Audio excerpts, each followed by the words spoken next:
Hello, my name's Hazel and I'm 23 years old.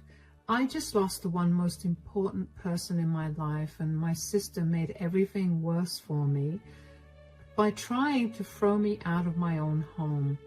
Today, I want to tell you about how I worked around it and put my entitled sister in her place. Let me start by telling you a little about my family. My dad, Ralph, was a single father for as long as I can remember. My mom died a few short months after I was born because of some complications after birth. My dad had been my best friend and the only person I was closest to. I have an older sister, Kayla, too. Kayla and I never really got along. Kayla became very hard to handle after my mom passed away. She became a rebel and rarely ever thought of anyone but herself. My dad used to let her off the hook solely because he felt guilty that she didn't have her mother by her side. While I understood that losing a parent that you grew up with for 5 years can be heartbreaking and brain-altering, I still didn't think it justified her treating me like I was trash growing up. I guess somewhere in her heart, she blamed me for the loss of our mother. It was a guilt that ate me up every time, which is why I let Kayla get away with all the mean things she did to me as well. Dad put her in therapy when he found out that Kayla was bullying me. But Kayla refused to go to therapy after a few sessions, and that was the end of it. Eventually, Kayla had to go off to college, and when she left, she never looked back at us. In a way, it was a relief for me. I never had to deal with Kayla and her bullying. Dad and I only got closer because of how much time we got to spend.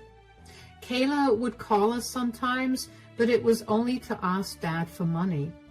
Before Dad could even pass the phone to me, she would hang up. That was pretty much the extent of our relationship by that point.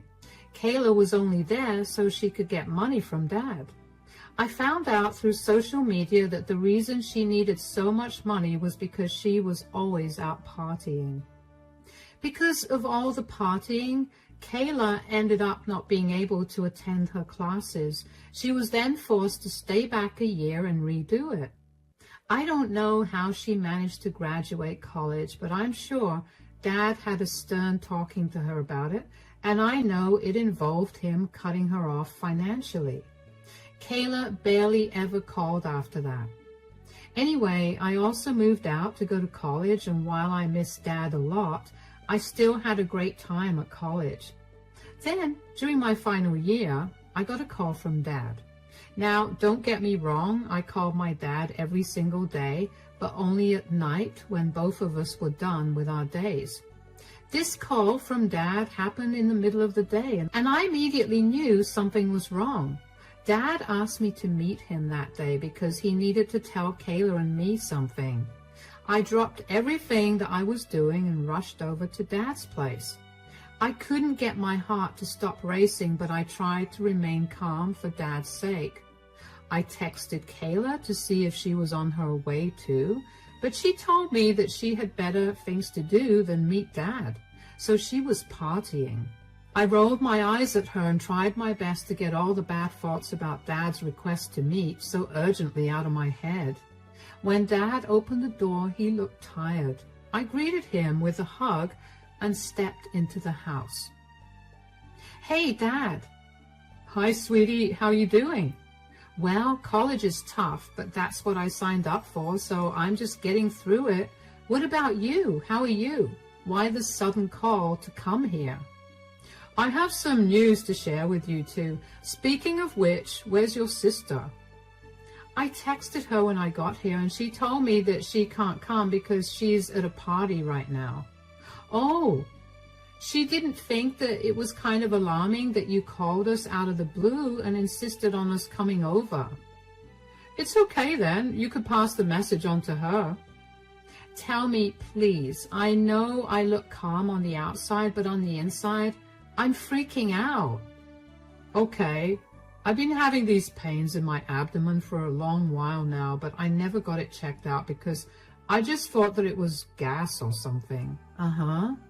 Well, a few days ago, the pain got really bad, so I drove myself down to the hospital, and I got myself admitted there.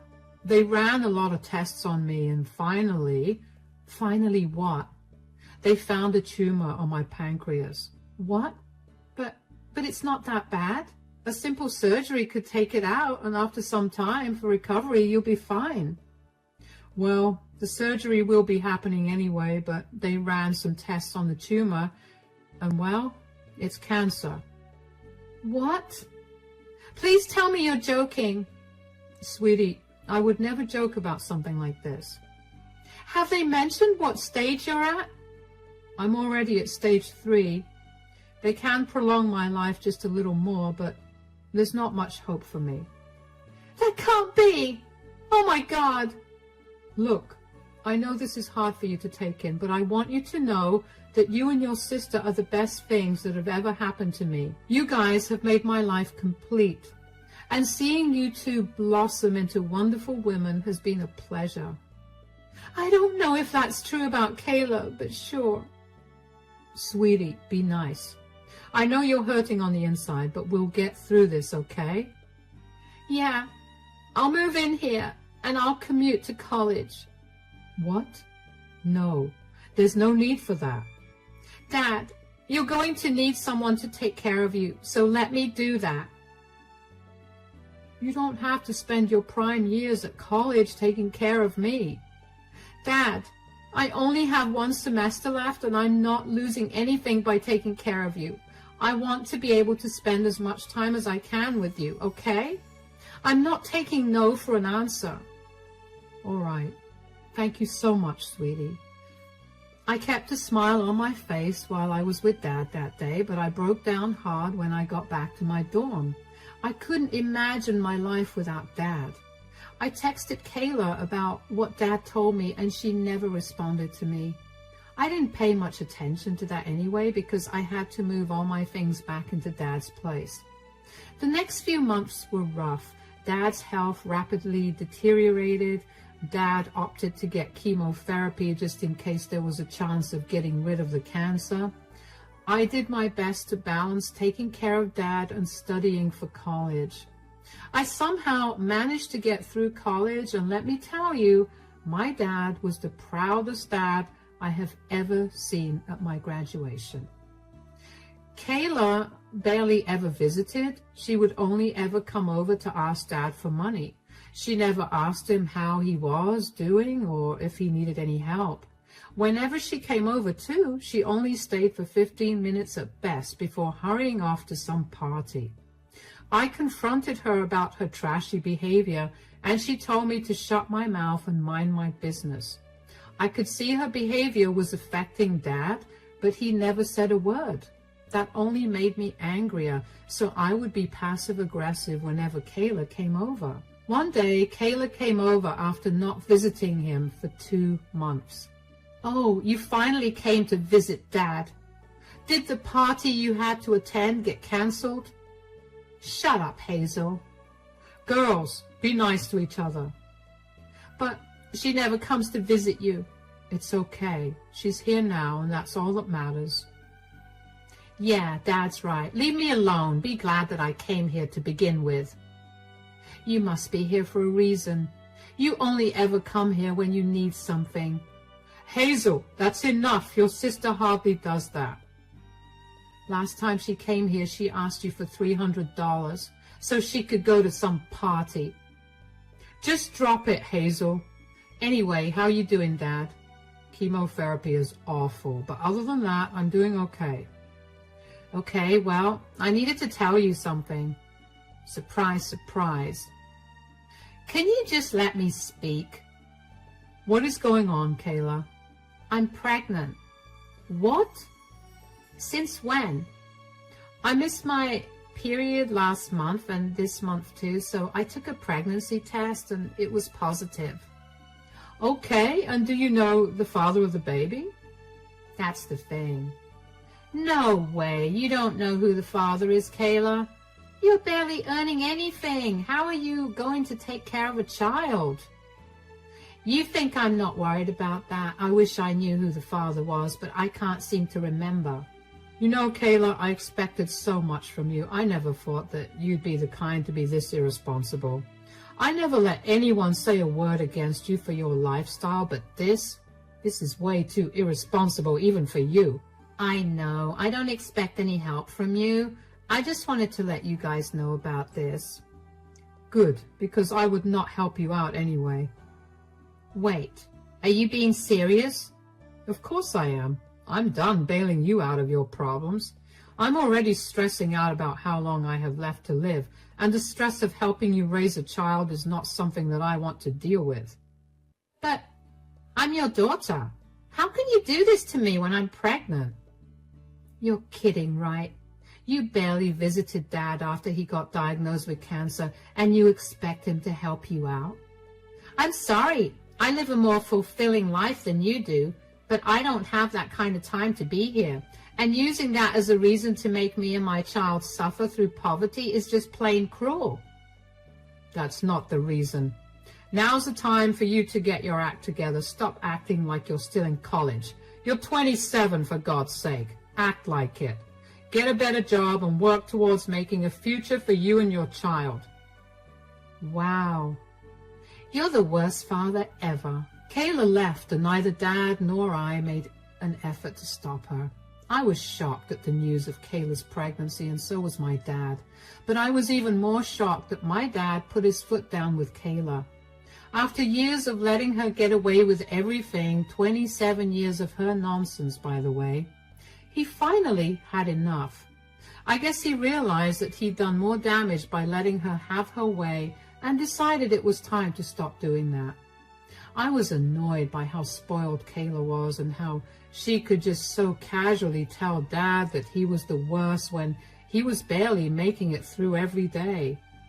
I knew Dad didn't react to that, but I knew that on the inside he was hurting.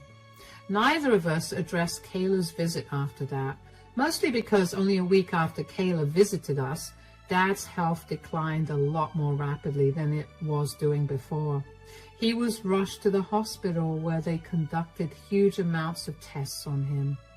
When they were done running tests on him and once they stabilized him, the doctor told me that my dad only had 2 weeks to live. I was gutted. I couldn't believe that there was an actual time limit to his life. Until then, I managed to live in the hope that Dad's treatment would work, but clearly it didn't. I sadly delivered the news to Dad, and he seemed to be relieved. He told me that having an idea of when he was going to pass was better than living in fear of not knowing which day was going to be his last. We spent the rest of his days in the hospital. I barely left the hospital, and even when I did, it was only for a quick shower and change of clothes.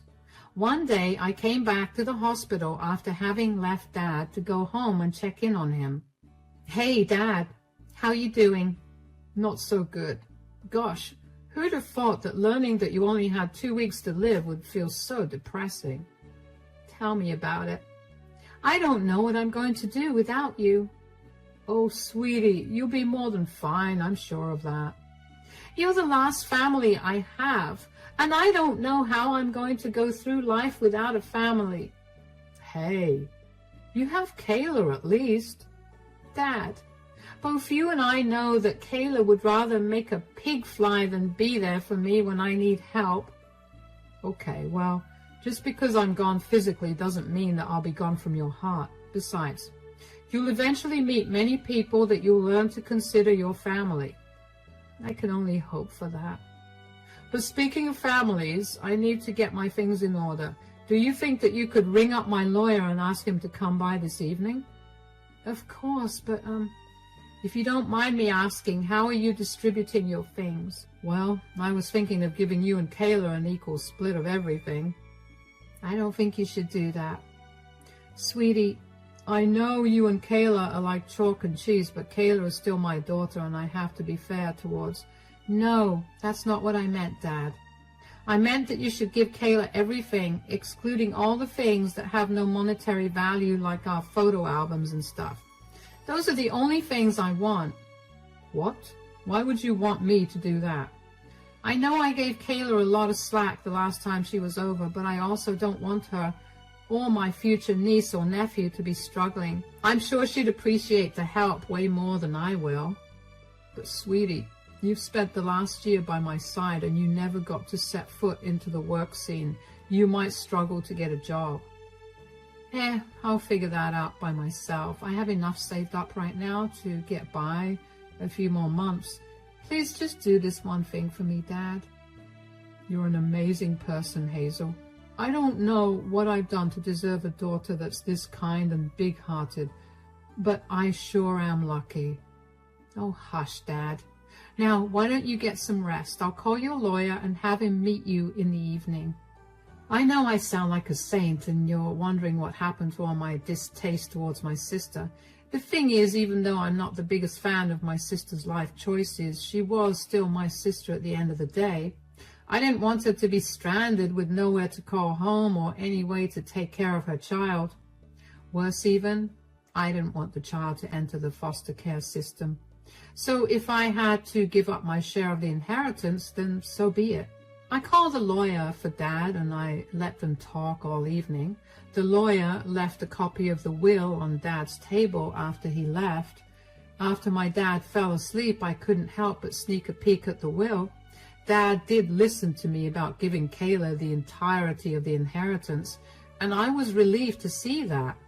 I know my dad enough to know that he's always very stubborn about getting what he wants only. But then I noticed the fine print at the bottom of the will that stated that the only way for Kayla to get all the inheritance was for her to find the father of her child within 2 months of his passing. I knew it. My dad was stubborn and always had to have his way. I couldn't help but feel so loved when I saw that, though. Even when he was living his last few days, he had my back. When I confronted my dad about his little clause, he told me that he was giving Kayla a fair shot at getting her act together. And he knew that I had a kind heart anyway, so I would split the inheritance with her, even if she didn't find the father of her child. He was just trying to help her get her life together. Dad passed away a few days after that, and I was beyond devastated. I was the one who came to his room and found him cold. I barely remember much of what happened after, but I know that I was one who took care of all the funeral arrangements. I wanted it to be done as soon as possible, so the funeral took place 2 days after Dad's death. At that time, Kayla came to live with me. She barely seemed affected by Dad's death, but I didn't focus too much on it because I figured people grieve in different ways. Dad's funeral was hard to get through, but seeing so many people there made me feel good because I got to see how loved my dad was. After my dad was buried, Kayla went back home and I stayed back to talk to Dad's family and friends. While Kayla was there, she managed to find the copy of the will that I had seen when Dad made the will. She knew that she was the inheritor, and I imagined it made her very happy. Because when I got back home, I found all my things packed and kept in the living room, and I ran up to my room and found it empty. All of my things were gone, and only the bed and the dresser were there. I walked downstairs and saw Kayla standing there. Kayla, why is my room empty? Oh, I decided to get some cleaning done. And you thought that you should clean out my room, literally? Yeah, oh, I meant to tell you that you need to leave. Excuse me? You heard me. You need to get out. You can't throw me out of my own home. This may be your home, but now this house is mine. Or did you forget that Dad left me this house? It's barely been a week since Dad's funeral and you're already kicking me out? Do you not think that's cruel to do to me? It may be cruel to you, but I know that I need all the space I can get for when my baby comes. If that means throwing you out, then so be it. Where am I even going to go? I just graduated college and I spent the last year taking care of Dad. I barely have any money. I would love to give you some advice, but I don't care enough about your problems. What's wrong with you? When did you get so inhuman? Gosh, stop being so dramatic. Your life isn't ending. I'm just telling you that you need to move.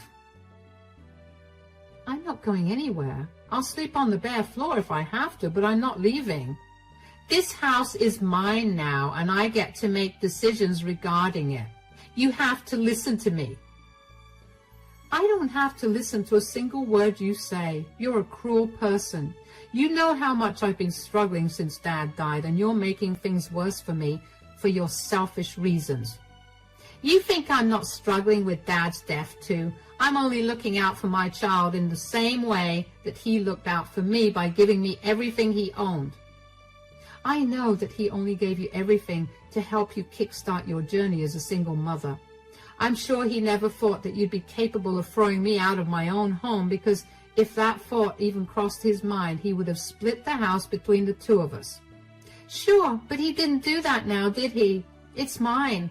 And if you don't leave right this instant, I'm going to call the police and have you escorted off my property.